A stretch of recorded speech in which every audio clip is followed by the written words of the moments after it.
अब देखो बच्चों, अब हम आ जाते हैं नेक्स्ट टॉपिक पर, और ये टॉपिक है अटैकिंग रिएजेंट्स, आक्रमणकारी अभिकर्मक। ओके, तो देखो बच्चों, ऐसे सब्सटेंस जो रिएक्शन के सबस्ट्रेट मींस रिएक्टेंट इस पर अटैक करते हैं और एक रिएक्शन इंटरमीडिएट बनाते हैं, और फाइनली इस इंटरमीडिएट को प्रोडक्ट में चेंज कर देते हैं, तो ऐसे सब्सटेंस को बोलते हैं क्या बच्चों? Attacking reagents. समझे बच्चों कि ऐसे पदार्थ जो अभिक्रिया के जो क्रिया कारक हैं उन पर अटैक करते हैं, आक्रमण करते हैं, उन्हें एक अभिक्रिया माध्यक में बदल देते हैं और फाइनली उसे किस में कन्वर्ट कर देते हैं बच्चों? उत्पाद, प्रोडक्ट में चेंज कर देते हैं। तो ऐसे सब्सटेंसेस को बोलते हैं क्या? Attacking reagents. ओके, यही डेफिनेशन दी है कि the substances which are attack the substrate and produce reaction intermediates are called reagents। समझ गए बच्चों कि ऐसे पदार्थ जो अभिक्रिया में क्रिया कारक पर आक्रमण करते हैं तथा अभिक्रिया माध्यक बनाते हैं, आक्रमणकारी अभिकर्मक कहलाते हैं। हम इस तरह से समझ सकते हैं कि यह substrate means reactant plus attacking reagent जो कि अटैक कर रहा है, और एक क्या बना? रिएक्शन इंटरमीडिएट जो फाइनली किस में कन्वर्ट हो गया बच्चों? प्रोडक्ट में। ओके, कि क्रिया कारक प्लस आक्रमणकारी अभिकर्मक अभिक्रिया माध्यक बना और जो किस में बदल जाता है? उत्पाद। एक एग्जांपल से समझ सकते हैं, यहाँ है बेंजीन, बेंजीन का नाइट्रेशन। तो यहाँ पर जो बेंजीन है वो क्या है? सबस्ट्रेट है।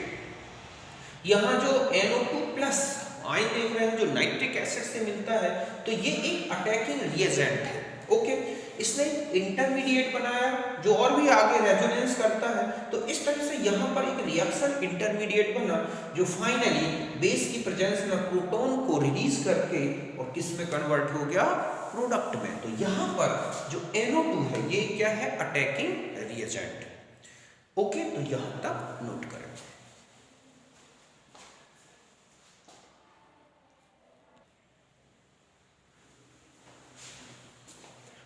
अब देखो बच्चों, अब हम आ जाते हैं टाइप्स ऑफ रिएजेंट्स। ओके, और सबसे फर्स्ट टाइप है इलेक्ट्रोफाइल्स, इलेक्ट्रॉन स्नेही। देखो, electrophiles means electron loving species. समझ गए बच्चों कि ऐसी स्पीसीज जो इलेक्ट्रॉन लविंग होती है, मींस वहां अट्रैक्ट होती है जहां इलेक्ट्रॉन डेंसिटी हाई होती है, तो ऐसी स्पीसीज को बोलते हैं इलेक्ट्रोफाइल्स। समझ गए बच्चों? ऐसे प्रजाति जो इलेक्ट्रॉन को लव करती है, मींस उसकी ओर आकर्षित होती है, इलेक्ट्रॉन स्नेही होती है, तो उसको बोलते हैं इलेक्ट्रॉन स्नेही प्रजाति। Okay, they are electron loving species, they contain electron deficient atom. ध्यान रखें कि इलेक्ट्रोफाइल एक ऐसी स्पीसीज होगी जिसमें मिनिमम 1 एटम ऐसा होगा जो इलेक्ट्रॉन डेफिशिएंट होगा, मींस जिसका ऑक्टेट इनकम्प्लीट होगा। ऐसी स्पीसीज को हम बोलते हैं electrophile and attacks on the electron rich site of substrate. और ये हमेशा जो सबस्ट्रेट होगा उसकी उस साइट पर अटैक करते हैं जो इलेक्ट्रॉन रिच होती है। ओके, समझ गए बच्चों? ये इलेक्ट्रॉन स्नेही होते हैं, इनमें इलेक्ट्रॉन न्यून परमाणु होता है जो अभिकारक के इलेक्ट्रॉन धनी भाग पर आक्रमण करता है। सपोज ये है हमारे पास सबस्ट्रेट। ओके, सबस्ट्रेट है, ये जो पाई बॉन्ड है ये इलेक्ट्रॉन रिच भाग है, इलेक्ट्रॉन रिच, ठीक है, साइट है। तो ये पॉजिटिव चार्ज की स्पीसीज है। ये आप देखोगे नाइट्रो ग्रुप, हेलेनियम आयन है ना, सल्फोनिक ग्रुप है, SO3 ग्रुप है। तो इस तरह की ये जो स्पीसीज है ये इस पाई बॉन्ड को अट्रैक्ट करती है और ये अटैक करके यहाँ पर एडेड हो गया। तो ये यहाँ पर एक इलेक्ट्रोफाइल है, इलेक्ट्रॉन स्नेही। ये क्या है बच्चों? इलेक्ट्रॉन स्नेही। अभी हम आगे देखेंगे इनके टाइप्स में एग्जांपल है। और ये इंटरमीडिएट बना जो बाद में प्रोडक्ट में चेंज होगा। जस्ट ऐसा ही यहाँ है, ये R3C, यहाँ पर C का जो वैलेंसी सेल है वो इनकम्प्लीट होता है, तो ये एक इलेक्ट्रोफाइल है और ये तुरंत अटैक करेगा KOH के OH माइनस वाले भाग पार्ट पर। ये एक इलेक्ट्रॉन रिच पार्ट है। ये क्या है बच्चों? Electron rich part. तो ये अटैक करके प्रोडक्ट में चेंज हो गया। तो इस तरह से यहाँ पर ये क्या है, इलेक्ट्रोफाइल। ध्यान रखें, इलेक्ट्रोफाइल और न्यूक्लियोफाइल डायरेक्ट अटैक भी करते हैं। अभी हम आगे रिएक्शंस देखेंगे, तो पहले यहाँ नोट करें।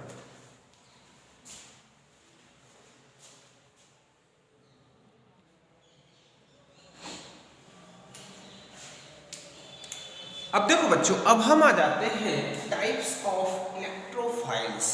ओके, तो आप देखोगे कि जो इलेक्ट्रोफाइल्स हैं वो 3 टाइप्स के दिखते हैं। एक तो होते हैं न्यूट्रल इलेक्ट्रोफाइल्स, उदासीन इलेक्ट्रॉन स्नेही। आप इनमें देखोगे कि जो न्यूट्रल होते हैं ये मॉलिक्यूलर फॉर्म में होंगे और इनमें एक एटम ऐसा होगा जिसका इलेक्ट्रॉन जो ऑक्टेट है वो इनकम्प्लीट होता है। ओके, लुईस एसिड्स, आप ध्यान रखें, जो लुईस एसिड्स हैं, जो न्यूट्रल लुईस एसिड्स हैं वो इसी में आते हैं। Okay, suppose CO2, SO3, CS2, इनमें आप देखोगे कि ये जो एटम है जब ये आयोनाइज्ड हो जाते हैं, डबल बॉन्ड ब्रेक हो जाता है, तो इनमें ये इलेक्ट्रॉन डेफिशिएंट होता है। AlCl3, AlF3, BF3, BCl3, B2S6, जिसमें आप देखोगे BH3 ग्रुप बन जाता है जो इलेक्ट्रॉन डेफिशिएंट है, ZnCl2, BeF2, इस तरह की स्पीसीज। इसके अलावा और भी आप देखोगे जैसे कि PCl5, SF4, SF6, इस तरह की स्पीसीज। इनमें आप देखोगे इनकी जो साइड्स हैं वो इनमें जो d ऑर्बिटल्स होती हैं वो वीकेंट होती हैं और वो फिर आगे और एक्सेप्ट कर सकती हैं लोन पेयर। ओके, एक तो ये है पॉजिटिवली चार्ज इलेक्ट्रोफाइल्स, धनावेशित इलेक्ट्रॉन स्नेही। ज्यादातर हम ऑर्गेनिक केमिस्ट्री में देखेंगे इसी तरह की स्पीसीज आएंगी जो कि हमें इलेक्ट्रॉन स्नेही के फॉर्म में लेनी है, जैसे कि हाइड्रोजन प्रोटॉन है, नाइट्रोनियम है, नाइट्रो, ठीक है, नाइट्रोनियम आयन हो गया, हेलेनियम आयन है Br+, I+, Cl+, CHO फॉर्मुलाइन है। इसी तरह से ये देख रहे हैं आप RCO+, CH, double bond NH, R alkyl group, जितने भी कार्बोकैटाइन के फॉर्म में होंगे, नाइट्रोसोनियम आयन, SO3H आयन, तो ये सब क्या है बच्चों, पॉजिटिवली चार्ज्ड इलेक्ट्रोफाइल्स। आप देखोगे एरोमेटिक कंपाउंड्स की जितनी भी इलेक्ट्रोफिलिक सब्स्टिट्यूशन रिएक्शंस देखोगे इनमें ये जरूर आएंगे। ओके, और फिर है नेक्स्ट है एम्बिडेंटेड इलेक्ट्रोफाइल्स। एम्बिडेंटेड लिगेंड्स जो है, एम्बिडेंटेड इलेक्ट्रोफाइल्स वो होंगे बच्चों जिनमें मोर देन 1 इलेक्ट्रोफिलिक सेंटर्स होते हैं। मींस इनमें 2 भी हो सकते हैं इलेक्ट्रोफिलिक सेंटर, 3 भी हो सकते हैं। तो having more than 1 electrophilic centres, ऐसे एक से अधिक इलेक्ट्रॉन स्नेही केंद्र होते हैं। ये है CH3, CH double bond CH, CHO। मैं इसको, यह तो आपने लिख ही लिया होगा, इसको मैं यहाँ समझा देता हूँ अच्छी तरह से आपको साफ। ओके, तो देखो यहाँ पर अगर हम यहाँ आ जाएं इस स्पीसीज में कि CH3, CH double bond CH, C double bond OH, तो इसका एक इलेक्ट्रोफिलिक सेंटर ये है बच्चों, तो एक इलेक्ट्रोफिलिक सेंटर ये है, समझ गए ना, ये एक इलेक्ट्रोफिलिक सेंटर है इसका, यहाँ भी, और ये भी इलेक्ट्रोफिलिक सेंटर है। देखो कैसे, इसमें जब हम देखें कि अगर पाई बॉन्ड का यहाँ ये ऐसे रेजोनेंस हो जाए तो ये बन जाएगा R, मीन्स CH3, CH यहाँ पर पॉजिटिव चार्ज आएगा, CH double bond C minus और H, और यहाँ पर जो है न्यूक्लियोफाइल अटैक कर सकता है। एक तो ये है। ओके, तो एक स्पीसीज आप देखोगे HCN की प्रेजेंस में कि CH3, CHCN, okay, CH double bond OH और H, जो कि चेन हो जाता है CH3, CHCN, CH2, C double bond OH। एक तो ये है, और एक ऐसा भी अटैक होता है बच्चों कि ये डबल बॉन्ड इफेक्टेड नहीं होता, CH डबल बॉन्ड CH और O माइनस प्लस, और ये क्या है H। तो अब यहाँ पर एक इलेक्ट्रोफिलिक सेंटर बन गया। ओके, और फिर यहाँ पर HCN का रिएक्शन ले लें तो CH3, CH, CH, यहाँ OH, CN, H। तो आप देख रहे हैं यहाँ पर एक बार और न्यूक्लियोफाइल अटैक कर रहा है। तो इस तरह की अल्फा बीटा, ठीक है, अनसैचुरेटेड एल्डिहाइड, कीटोन्स या कार्बोनाइल कंपाउंड्स, उनमें आप देखोगे कि इस तरह के, या साइनाइड, एक 2 इलेक्ट्रोफिलिक सेंटर्स मिलते हैं। तो ये हैं हमारे 3 टाइप्स के इलेक्ट्रोफिलिक रिएजेंट्स। ओके, तो इन्हें नोट करें।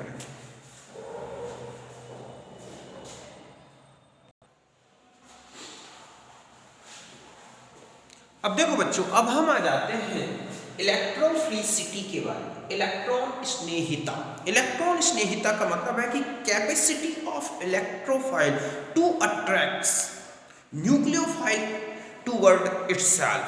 समझ गए बच्चों कि एक इलेक्ट्रॉन स्नेही जो ग्रुप है उसकी एक ऐसी कैपेसिटी कि वो कितना ज़्यादा न्यूक्लियोफाइल को अपनी ओर अट्रैक्ट करता है, मींस वो इलेक्ट्रॉन डेंसिटी जहाँ हाई है वहाँ कितनी तेजी से अट्रैक्टेड होता है, ये उसकी क्या कहलाती है बच्चों? इलेक्ट्रॉन स्नेहिता, इलेक्ट्रोफिलिसिटी। यही लिखा है कि the capacity of electrophile to attract nucleophile towards itself is called electrophilicity. Electron स्नेही की वह क्षमता जो नाभिक स्नेही को अपनी ओर आकर्षित करती है, या हम ये कहें कि इलेक्ट्रोफाइल कितना अट्रैक्शन कर जो है कितनी तेजी से न्यूक्लियोफाइल की तरफ अट्रैक्ट होता है, वही क्या है बच्चों? इलेक्ट्रॉन स्नेहिता।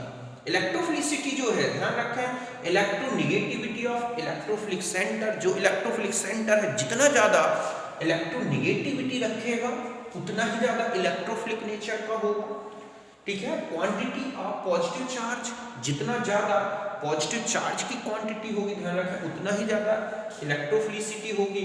और स्टेबिलिटी ऑफ इलेक्ट्रोफाइल के इनवर्सली प्रोपोर्शनल है बच्चों। ज़्यादा अगर इलेक्ट्रोफाइल, चाहे वो इंडक्टिव इफेक्ट हो, रेजोनेंस इफेक्ट हो, हाइपर कॉन्जुगेशन, इन इफेक्ट से अगर ये स्टेबल होता है तो ध्यान रखें इलेक्ट्रोफिलिसिटी डिक्रीज होगी। मैंने जो आपको कार्ब कैटायन फ्री रेडिकल्स इनकी जो स्टेबिलिटी का ऑर्डर बताया है ना बच्चों, जस्ट ये उनका मतलब इलेक्ट्रोफिलिसिटी का डिक्रीजिंग ऑर्डर है।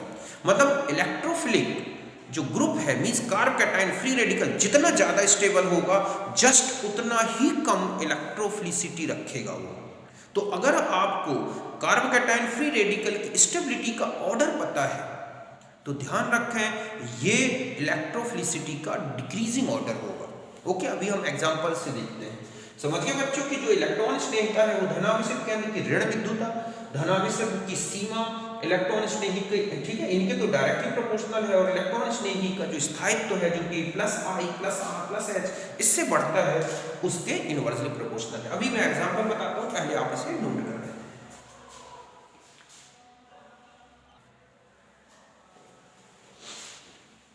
अब देखो बच्चों, कुछ इंपॉर्टेंट ग्रुप्स में बताता हूँ, या क्या है कि जो आइंस हैं इलेक्ट्रोफिलिसिटी का ऑर्डर, जैसे फर्स्ट है BF3 BCl3 BBr3 Bi3। ध्यान रखना ये बैक बॉन्डिंग के कारण BF3 की जो इलेक्ट्रोफिलिसिटी है वो कम है, क्योंकि बैक बॉन्डिंग से बोरॉन का ऑक्टेट कंप्लीट हो जाता है। तो लुईस जो एसिड्स हैं उनकी जो अगर एसिडिटी का अगर ऑर्डर आपको पता है तो ध्यान रखें यही ऑर्डर किसका होगा? इलेक्ट्रोफिलिसिटी का। अब यहाँ आ जाए तो AlF3 AlCl3, तो यहाँ पर बैक बॉन्डिंग नहीं होती बच्चों। ऐसे में AlF3 में इलेक्ट्रॉन डेफिशिएंसी बहुत ज़्यादा हो जाएगी फ्लोरीन की इलेक्ट्रोनिगेटिविटी के कारण, तो ये ऑर्डर होगा इनकी इलेक्ट्रोफिलिसिटी का। जस्ट यहाँ आ जाए तो आप यहाँ देखोगे ये है इलेक्ट्रोनिगेटिविटी का ऑर्डर है। समझ गए बच्चों, सबसे ज़्यादा इलेक्ट्रोनिगेटिव है ये, तो इसमें पॉजिटिव चार्ज आ गया तो और ज़्यादा इलेक्ट्रॉन अट्रैक्शन नेचर आएगा, तो ये हैलोजेंस में इलेक्ट्रोफिलिसिटी का ऑर्डर है। अगर हम कार्बीन की बात करें तो कार्बीन में CH2 सबसे ज़्यादा स्ट्रॉन्ग इलेक्ट्रोफाइल है, फिर जैसे जैसे इंडक्टिव इफेक्ट बढ़ रहा है, और यहाँ पर CCl2 सबसे वीक इनमें जो है ये कहें कि जो है वीक इलेक्ट्रोफाइल है बच्चों। क्यों है? क्योंकि बैक बॉन्डिंग के कारण जो क्लोरीन है उसका ऑक्टेट कंप्लीट कर देता है क्लोरीन। ओके, जस्ट ऐसे ही कार्ब कैटायन में आ जाए, जितने ज्यादा स्टेबल कार्ब कैटायन होंगे ध्यान रखें उतना ही वीक क्या होगा बच्चों? इलेक्ट्रोफाइल। तो आप ध्यान रखें कार्ब कैटायन और फ्री रेडिकल। ओके, इलेक्ट्रोफिलिसिटी अगर हम इनमें जाएं तो inversely proportional to the stability of carb cation and free radical. ये तो मैंने पहले ही बता दिया कि अगर कार्ब कैटायन ज्यादा स्टेबल है, जैसे टर्सरी कार्ब कैटायन या टर्सरी फ्री रेडिकल, मैंने प्लस और डॉट दोनों लगाए हैं, चाहे हम फ्री रेडिकल का ऑर्डर ले लें चाहे कार्ब कैटायन। ध्यान रखें जितना ज्यादा स्टेबल कार्ब कैटायन या फ्री रेडिकल उतना ही वीक इलेक्ट्रोफाइल। तो ये इनकी इलेक्ट्रोफिलिसिटी का ऑर्डर है। जस्ट ऐसे ही हम ये है बेंजाइल कार्ब कैटायन, आप देखोगे कि पॉजिटिव चार्ज जितना ज्यादा डिस्ट्रीब्यूटेड होगा, रेजोनेंस इफेक्ट यहाँ पर आप ये तो किसके कारण बच्चों, एरोमेटिसिटी के कारण, ये रेजोनेंस इफेक्ट के कारण स्टेबल है। तो ये वीकेस्ट आप देख रहे हैं, सबसे वीकेस्ट जो इलेक्ट्रोफाइल्स होंगे वो क्या होंगे बच्चों, जो है एरोमेटिक कंपाउंड्स होंगे। जस्ट ऐसे ही यहाँ पर देखो helenium ion NO2 SO3H, okay, और CH3 में सबसे स्ट्रॉन्ग जो है इलेक्ट्रोफाइल हेलेनियम आयन होगा, बिकॉज इनकी इलेक्ट्रोनेगेटिविटी डिक्रीज हो रही है। तो ये कुछ इलेक्ट्रोफिलिसिटी के ऑर्डर्स हैं जिनके बेस पर हम आगे इनकी रिएक्शन और इनके रेट ऑफ रिएक्शन के ऑर्डर में इनका यूज करेंगे। ओके, तो यहां तक नोट करें।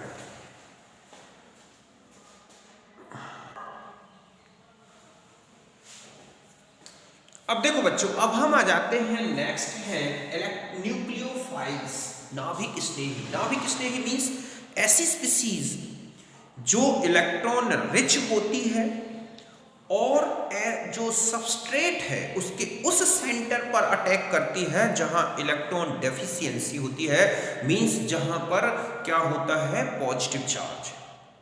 ओके, तो ऐसी स्पीसीज को हम क्या बोलते हैं बच्चों, नाभिक स्नेही न्यूक्लियोफाइल। समझ गए बच्चों कि ऐसी प्रजाति जो कि ऋणावेशित होती है या हम ये कहें इलेक्ट्रॉन धनी होती है और जो क्रिया कारक है उसके ऐसे सेंटर पर अटैक करती है जहां इलेक्ट्रॉन डेफिशिएंसी है, तो ऐसी प्रजाति को बोलते हैं बच्चों नाभिक स्नेही समूह। ओके, कि they are nucleus means positive charge loving species and, ठीक है, and are electron rich and attack on electron deficient site of substrate. ध्यान रखें, ये सबस्ट्रेट की इलेक्ट्रॉन डेफिशिएंट साइट पर अटैक करते हैं। ये नाभिक स्नेही धनावेशित होते हैं तथा ऑक्सीकारक के इलेक्ट्रॉन न्यून क्षेत्र पर आक्रमण करते हैं। जैसे ये है ठीक है, कार्बोनिल ग्रुप।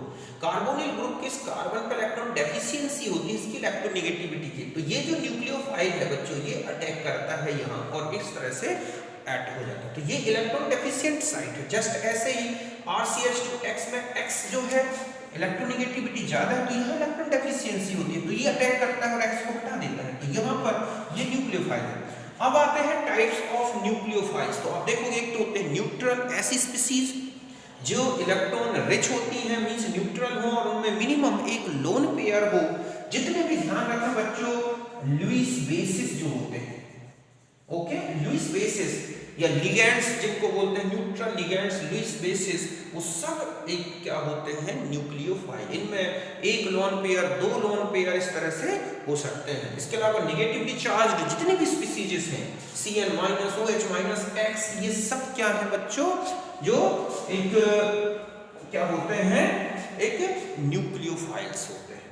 तो न्यूट्रल स्पीसीज और नेगेटिवली चार्ज्ड जितने भी लुईस बेसिस हैं जिनमें न्यूट्रल भी आ सकते हैं और नेगेटिवली चार्ज, वो सारी स्पीसीज ध्यान रखें जो है वो क्या होती हैं बच्चों, इलेक्ट्रॉन स्नेही अर्थात नाभिक स्नेही न्यूक्लियोफाइल्स। ओके, तो यहां तक नोट करें।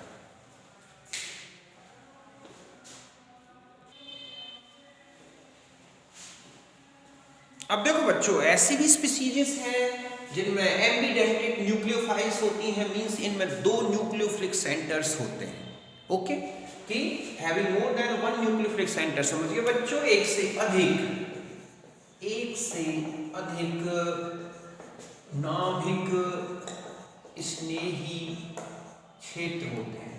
ओके, जैसे ये है, तो आप देखोगे एक ये है न्यूक्लियोफिलिक सेंटर बच्चों और एक यहाँ पर न्यूक्लियोफिलिक सेंटर।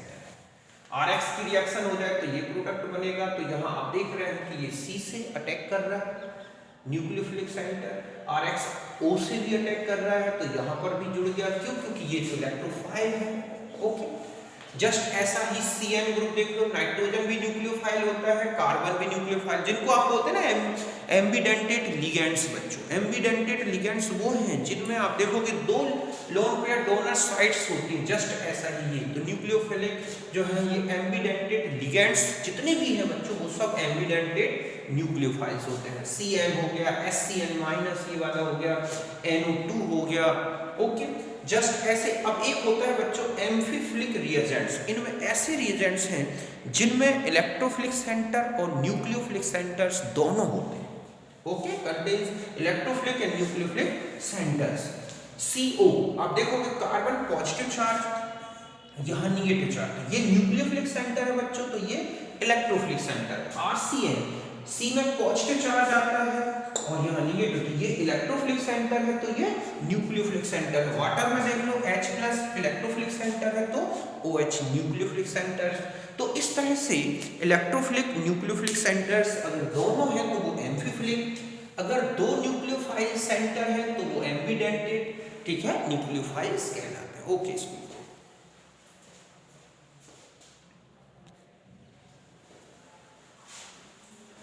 अब देखो बच्चों, अब हम आ जाते हैं न्यूक्लियोफिलिसिटी, नाभिक स्नेहिता, the capacity of nucleophile to attract the electrophile towards itself, okay, toward itself. ध्यान रखें कि जो न्यूक्लियोफाइल को इलेक्ट्रोफाइल को कितना अट्रैक्ट कर रहा है, वही उसकी कैपेसिटी क्या है बच्चों, न्यूक्लियोफिलिसिटी। मींस वो कार्बन, जो पॉजिटिवली चार्ज कार्बन है, वो कितने जल्दी उसको लोन पेयर दे रहा है और उसके साथ कितने अच्छे से बॉन्डिंग कर रहा है, वही क्या है बच्चों, नाभिक स्नेहिता, न्यूक्लियोफिलिसिटी। समझ गए ना कि पॉजिटिवली चार्ज कार्बन को कितना अच्छे से इलेक्ट्रॉन पेयर डोनेट कर रहा है और कितने जल्दी उससे बॉन्ड बना रहा है, वही उसकी क्या कहलाती है, न्यूक्लियोफिलिसिटी। जितना अच्छे से इलेक्ट्रॉन पेयर देगा, जितने जल्दी बॉन्डिंग करेगा, उतना ही स्ट्रॉन्ग न्यूक्लियोफिलिसिटी शो करेगा। समझ गए बच्चों, नाभिक स्नेही समूह के इलेक्ट्रॉन स्नेही समूह को आकर्षित करने की क्षमता ही उसकी क्या कह रही है, धनावेशित कार्बन से जुड़ने की क्षमता ही क्या है, नाभिक स्नेहिता। ध्यान रखना है इतना सा।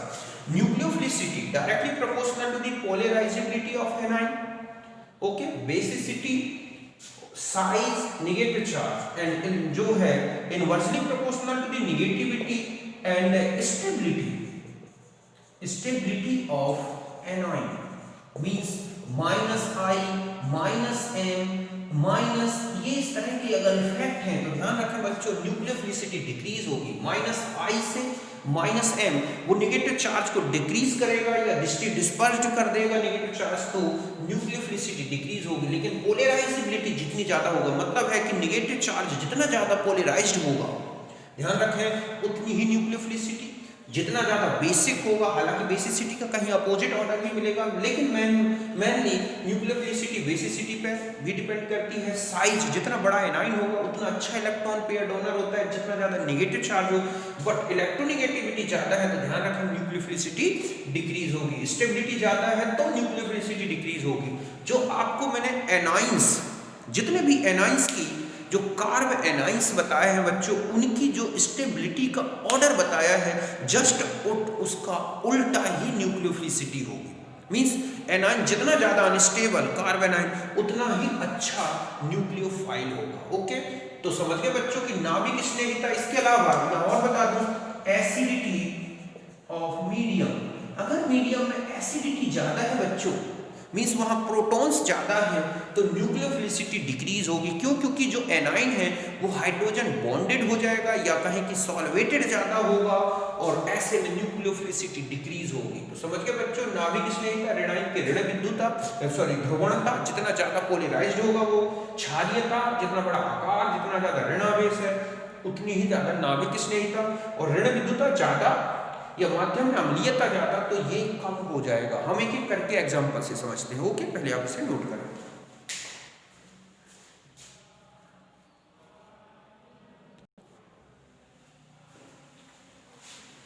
अब देखो बच्चों, अब हम कुछ इंपॉर्टेंट जो है ग्रुप्स, उनकी न्यूक्लियोफिलिसिटी देखते हैं। ओके, पहला है कि इलेक्ट्रॉन डोनर सेम एटम। अगर इलेक्ट्रॉन डोनर सेम एटम है, then nucleophilicity increases with basicity. जितनी ज्यादा बेसिसिटी उतनी ही ज्यादा न्यूक्लियोफिलिसिटी। बेसिसिटी मींस होता है प्रोटॉन एक्सेप्टिंग नेचर, मतलब वो एनाइन कितना अच्छा प्रोटॉन एक्सेप्टर है, वो है बेसिसिटी, और कितना अच्छा लोन पेयर डोनर है, वो है न्यूक्लियोफिलिसिटी। ओके, तो यदि इलेक्ट्रॉन दाता परमाणु समान हो तो क्षारीयता बढ़ने से नाभिक स्नेहिता बढ़ती है। मींस देखो आप, एल्कोक्साइड सबसे स्ट्रॉन्ग बेस होते हैं तो उनकी न्यूक्लियोफिलिसिटी भी मैक्सिमम है। यहाँ ऑक्सीजन सब में डोनर है, फिर OH ग्रुप आएगा, फिर ये है एसीटेट ग्रुप, ऐसे ही ये है H2O। ओके, फिर हम आते हैं कि पीरियड में क्या होगा। तो ध्यान रखें, पीरियड में अगर एनाइंस बनते हैं तो जितनी ज्यादा बेसिसिटी उतनी ही ज्यादा न्यूक्लियोफिलिसिटी। ओके, जैसे आप यहाँ देखें CH3 ठीक है बच्चों कि पीरियड में nucleophilicity basicity both are decreases from left to right. जैसे जैसे हम लेफ्ट टू राइट चलते हैं बेसिसिटी डिक्रीज होती है तो न्यूक्लियोफिलिसिटी भी डिक्रीज होती है। मेनली इलेक्ट्रोनेगेटिविटी का फैक्टर होता है बच्चों। तो आवर्त में नाभिक स्निग्धता क्षारीयता बाएं से दाएं घटती है। तो सबसे स्ट्रॉन्ग कौन होगा? CH3- फिर NH2- फिर OH फिर हैलोजन। ओके, फिर आता है कि ग्रुप में, तो ग्रुप में ऊपर से नीचे चले और एनाइंस बनते हैं। तो ध्यान रखें कि पोलर मीडियम है, पोलर प्रोटिक मीडियम है, तो जितना बड़ा एनाइन उतना अच्छा इलेक्ट्रॉन डोनर होगा, मींस उतनी ही अधिक उसकी क्या होगी बच्चों? न्यूक्लियोफिलिसिटी। बट बेसिसिटी डिक्रीज होती है क्योंकि प्रोटॉन एक्सेप्टिंग नेचर डिक्रीज होता है। ऐसा क्यों होता है बच्चों? तो पोलर प्रोटिक मीडियम में आप देखोगे कि छोटा एनाइन होगा तो वो ज्यादा सराउंडेड हो जाएगा, सॉल्वेटेड हो जाएगा, मींस प्रोटॉन के साथ वो हाइड्रोजन बॉन्डेड हो जाएगा। उसका नेगेटिव चार्ज इस सॉल्वेशन या हाइड्रोजन बॉन्डिंग में यूज होगा, जिससे इलेक्ट्रॉन डोनेटिंग नेचर डिक्रीज होगा। लेकिन बड़ा एनाइन होगा तो उसका जो है ज्यादा सॉल्वेशन नहीं होगा, उसका नेगेटिव चार्ज फ्री रहेगा और वो एक अच्छा इलेक्ट्रॉन पेयर डोनर बन जाएगा। तो यही रीजन है कि in group nucleophilicity increases in polar protic medium. अगर पोलर प्रोटिक मीडियम की बात की गई हो, because small anion more hydrated than large anion and negative charge of small anion, ध्यान रखना कि negative charge of small anion used in hydration या कहें हाइड्रोजन बॉन्डिंग। समझ गए बच्चों? ध्रुवीय प्रोटिक माध्यम में वर्ग में नीचे की ओर एनाइन की नाभिक स्निग्धता बढ़ती है क्योंकि छोटा एनाइन अधिक विलायक संकृत हो जाता है और उसका ऋणावेश विलायकन में यूज हो जाता है। तो बचता किसका है? नेगेटिव चार्ज जो बड़ा साइज का होगा। दूसरा इसकी पोलराइजेबिलिटी का भी रीजन है बच्चों। जितना ज्यादा पोलराइजेबल, जितना बड़ा एनाइन होगा, जितना बड़ा पोलराइजेबल नेचर रखेगा उतना अच्छा इलेक्ट्रॉन डोनर होगा। तो फ्लोरीन, क्लोरीन, ब्रोमीन, आयोडीन की बात की गई हो तो ये रीजन आएगा। जस्ट ऐसा ही OH-, SH-, SEH-, इस तरह से, या हम ये कहें NH2-, ठीक है, PH2-, ASH2-, अगर ये किसमें बात की गई हो? पोलर प्रोटिक मीडियम में, तो इस तरह से इनकी जो है न्यूक्लियोफिलिसिटी इंक्रीज होगी बच्चों। समझ गए ना? तो यहां तक नोट करें।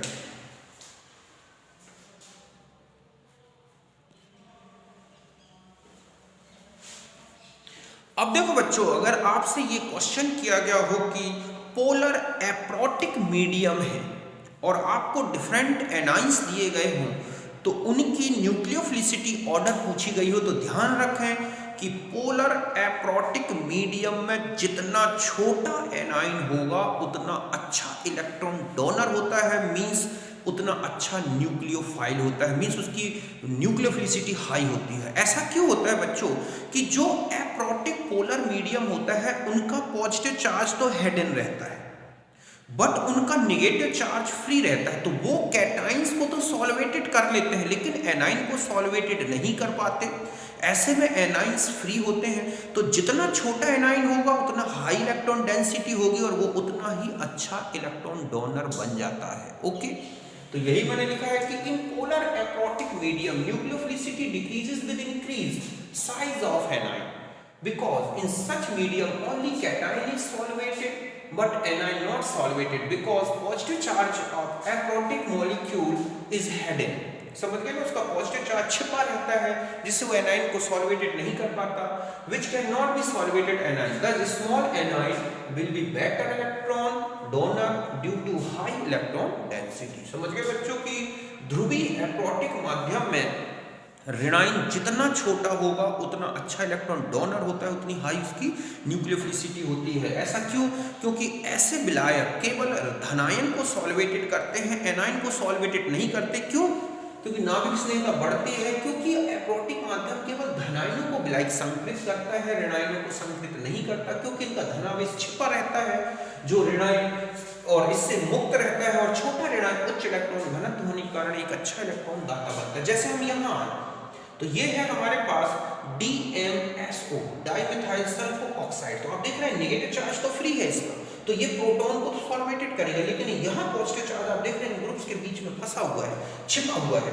ऐसे में ये ऋणायन जो है नेगेटिव आयन इसको सॉल्वेटेड नहीं कर पाता और ये फ्री रहता है, और फ्री होने के कारण आप देख रहे हैं कि फ्लोराइड एक अच्छा इलेक्ट्रॉन डोनर होगा, क्लोराइड से क्लोराइड अच्छा होगा, ब्रोमाइड से, और इस तरह से। जस्ट ऐसा ही NH2, PH2, AH2 minus A9 है, OH माइनस SH, इस तरह से। तो इनकी न्यूक्लियोफिलिसिटी का ये ऑर्डर होगा। ये बहुत ही इंपॉर्टेंट टॉपिक है। ओके,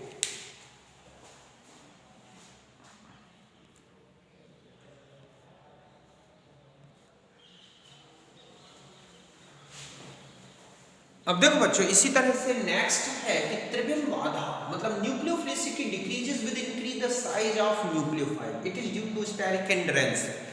त्रिविम बाधा के कारण बड़ा एनाइन की नाभिक स्निग्धता कम हो जाती है। जैसे हम यहाँ लिखें मिथाइल, मेथॉक्साइड, एथॉक्साइड, ठीक है, आइसोप्रोपॉक्साइड और टर्सरी ब्यूटॉक्साइड। तो सबसे वीकेस्ट न्यूक्लियोफाइल क्या है बच्चों?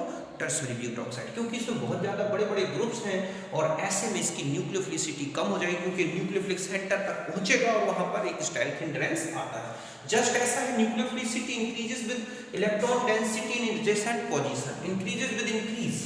समझ गए बच्चों कि अगर निकटवर्ती स्थिति में इलेक्ट्रॉन घनत्व बढ़ता है तो नाभिक स्निग्धता बढ़ती है। Nucleophilicity increases with increase electron density in adjacent position. Suppose H2O, इससे ज्यादा क्या होगी? H2O2। क्यों? क्योंकि आप देखोगे HOOH, तो यहाँ पर आप देख रहे हैं कि यहाँ इलेक्ट्रॉन डेंसिटी बढ़ गई, यहाँ एक O है, इसमें और ज्यादा हो जाएगी बच्चों। क्यों? क्योंकि यहाँ पर अब निगेटिव चार्ज आ गया, तो ये और अच्छा इलेक्ट्रॉन, बेटर इलेक्ट्रॉन डोनर होगा और इससे अच्छा डोनर होगा -2। ओके, जस्ट ऐसा ही अमोनिया में यहाँ पर 2 नाइट्रोजन में लोन पेयर बढ़ गए, फिर और ज्यादा, इससे ज्यादा अच्छा डोनर N2 3 हो जाएगा।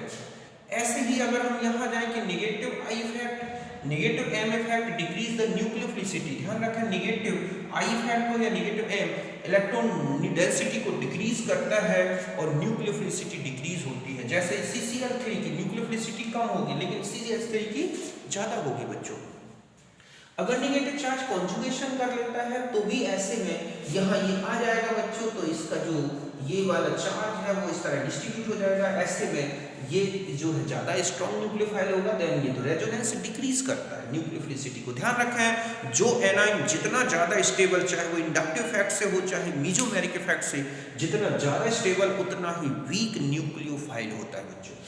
जैसे ही मैं चार्ज का डिस्पर्सन, नेगेटिव चार्ज डिस्पर्स्ड हो रहा है तो इसमें न्यूक्लियोफिलिसिटी डिक्रीज हो रही है। आप देख रहे हैं जो ये है, ठीक है, एरोमेटिक एनाइन सबसे वीकेस्ट न्यूक्लियोफाइल होगा। जस्ट ऐसा ही यहाँ पर देख रहे हैं आप, बड़ा एल्काइल ग्रुप है, इंडक्टिव इफेक्ट, तो यहाँ पर अगर हम देखें तो इनकी न्यूक्लियोफिलिसिटी जो है बच्चों इस ऑर्डर में इंक्रीज होगी, बट यहाँ पर इंडक्टिव इफेक्ट आ जाने के कारण, यह सॉरी स्टेरिक हिंड्रेंस के कारण ये एक वीक न्यूक्लियोफाइल बन जाता है। इसलिए ऐसे में आप देखोगे जो मेथाइल आयन है वो ज्यादा स्ट्रॉन्ग क्या है?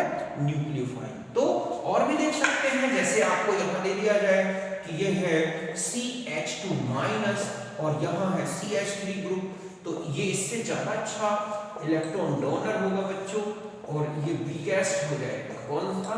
कि जिसमें यहाँ NO2 होगा, क्योंकि ये इलेक्ट्रॉन अट्रैक्टिंग ग्रुप है, इलेक्ट्रॉन विड्रॉइंग ग्रुप है, तो ऐसे में ये माइनस चार्ज को ज्यादा स्टेबल बना देगा और ये वीकेस्ट न्यूक्लियोफाइल होगा, तो ये स्ट्रॉन्गेस्ट न्यूक्लियोफाइल होगा। तो ये न्यूक्लियोफिलिसिटी के कुछ ऑर्डर्स हैं जो हमें न्यूक्लियोफिलिक सब्स्टिट्यूशन रिएक्शंस की मैकेनिज्म को एक्सप्लेन करने में, उनकी रिएक्टिविटी का ऑर्डर बताने में यहाँ इनका यूजेस होगा। तो मैंने आपको न्यूक्लियोफिलिसिटी और इलेक्ट्रोफिलिसिटी के बारे में कंप्लीट डिटेल में बताया आपको, आप इनको देखें। अब आप देखेंगे कि आपसे न्यूक्लियोफिलिसिटी से रिलेटेड क्वेश्चंस बहुत अच्छे से बन जाएंगे। आप ध्यान रखें, न्यूक्लियोफिलिसिटी न्यूक्लियोफिलिक सब्स्टिट्यूशन रिएक्शन की मैकेनिज्म को बदल सकती है, SN1 को SN2 या SN2 को SN1। ये डिपेंड करेगा न्यूक्लियोफाइल नेचर कैसा है, मीडियम का नेचर कैसा है। अगर स्ट्रॉन्ग न्यूक्लियोफाइल्स है तो ध्यान रखें रिएक्शन SN2 की तरफ जो है शिफ्ट होती है, और वीक न्यूक्लियोफाइल है तो वो SN1 की तरफ शिफ्ट होती है। पोलर मीडियम है या नॉन पोलर मीडियम है, प्रोटिक मीडियम है, एप्रोटिक मीडियम है, ये सब डिपेंड करता है हमारे न्यूक्लियोफिलिक सब्स्टिट्यूशन रिएक्शंस। तो इस टॉपिक को आप अच्छी तरह से देखें, फिर आप आगे के क्वेश्चन करें। ठीक है, अब हम मिलते हैं नेक्स्ट वीडियो में, तब तक के लिए आप सबको मेरा नमस्कार, थैंक यू, बाय।